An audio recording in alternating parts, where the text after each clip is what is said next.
But let's try out the issues of aviation management in Nigeria. Christophe Pennink is joining me. He is the CEO of Bicotany Aviation Services based here in Lagos. Good morning. Thanks for coming through, Christophe. Good morning. We appreciate your time. You've listened to Tayo a little bit earlier. What are your thoughts in concessions, PPPs, and privatization for airport management in Nigeria?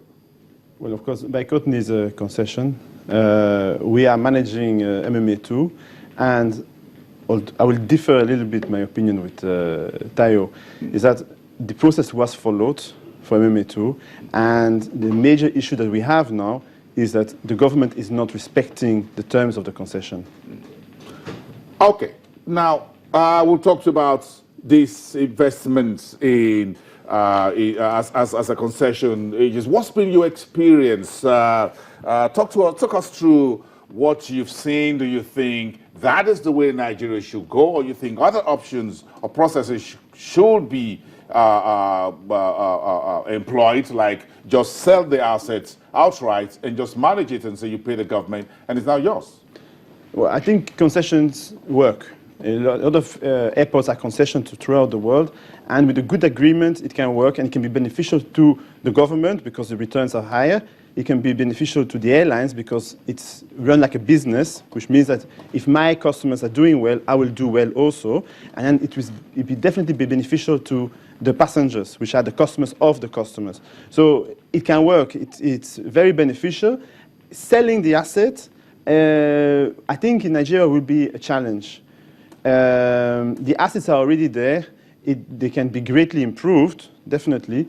But I think the way forward is find a professional company that knows how to manage an airport, or an airport terminal at least, and tell the government should say, my returns are now with Fund X. I would expect you to give me X plus 20%, because you are supposed to be more efficient. You're supposed to know how to drive the business to come to Nigeria, fly through Nigeria, and the experience should be better. So I think concessioning can work, but it has to be on clear terms, and the other party must respect the terms. Who put in the money here? Because if you're going to modernize the airports, whether one of the locals or one of the international, to give that customer experience that you have in Malaysia, in Dubai, London, elsewhere, who puts in the money?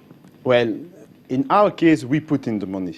We have been investing heavily in our terminal, and I think it has been beneficial to everybody. Now, if we have to concession all the other airports in Nigeria, I would take Lagos International, for example, it will be on the terms of the agreement. Put in the money, we'll give you X amount of months to recoup some of the money, but you still pay us a certain percentage of your turnover. So you can make money. Airports are very, very profitable, but you have to make sure that you continuously improve them and invest in them. So when it comes to the international airport, very easy. The revenue is huge. The revenue is dollar-based. So it's very easy to invest in that terminal. And you have your eyes on the international airport? Well, obviously, we have proven that we can do business here. No, do you have your eye on any of the international? If they allow us to do it, we definitely will do it. You got the money? We definitely will have the money. Do you have the skill? Definitely. Aren't we not the best terminal in Nigeria? I'm just going to ask more further questions. How many of these airports in Nigeria do you think are viable that should go into concession in, really? 3. 3. Name them. Lagos, Port Harcourt, and Abuja. Now, that is also another issue. You can only be profitable if you are allowed to make your money. Now, the problem here in Nigeria is that we have domestic airlines that are paying a far less tax than international flights. For example, now they've allowed foreign airlines like Turkish Airlines to fly into Kano. Per passenger is $50 for Turkish Airlines, whereas Aero Azman is paying 1,000 naira. So you have a disparity in revenue. One international passenger pays $50, and a local passenger pays, with the exchange rate, $3. So you can see that it's more profitable to operate with international flights. But if you do so, people will not be flying in domestic airlines anymore. So what is the drive now? Are we looking at airports being super profitable to the detriment of the local airlines?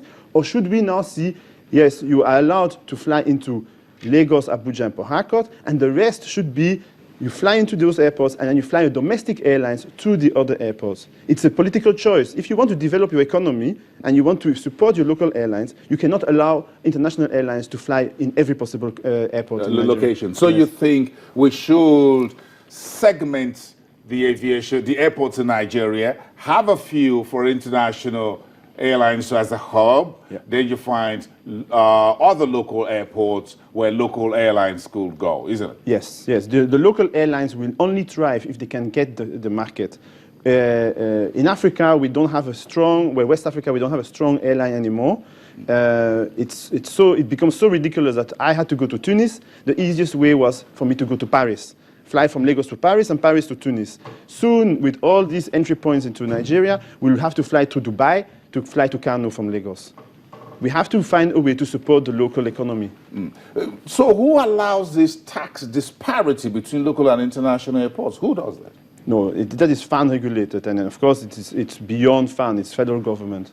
That allows the international airports to pay less in terms of tax? No, the international airports pay, international passenger pays $50, Yes. whereas the domestic passenger pays 1,000 naira. And that goes on my ticket, if I'm a local traveler. Yes. It's inside the ticket. Inside my ticket? Yes. Was that one of the reasons why local flight tickets are expensive, according to a number of people?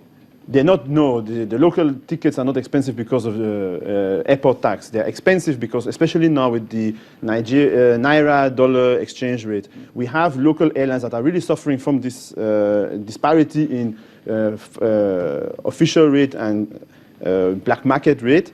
We have Aero, we have a few airlines that operate from MMA2 that can't even get the aircraft back from maintenance because they don't have the availability of foreign exchange to pay for the maintenance. It's a vicious circle. They can't get the aircraft here, they can't fly here, so they can't make money, then they don't have money. So it's a vicious circle that something has to happen at federal level to see how can we promote and assist the local aviation industry to flourish.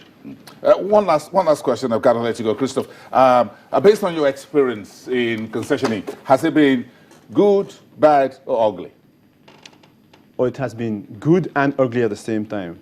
We are doing very well. I think MMA2 is doing very well, but there's an ugly side where we are constantly fighting with our landlord on what we are allowed to do, and they don't allow us to do it. Hey, you know how it is when you fight with your landlord. I know.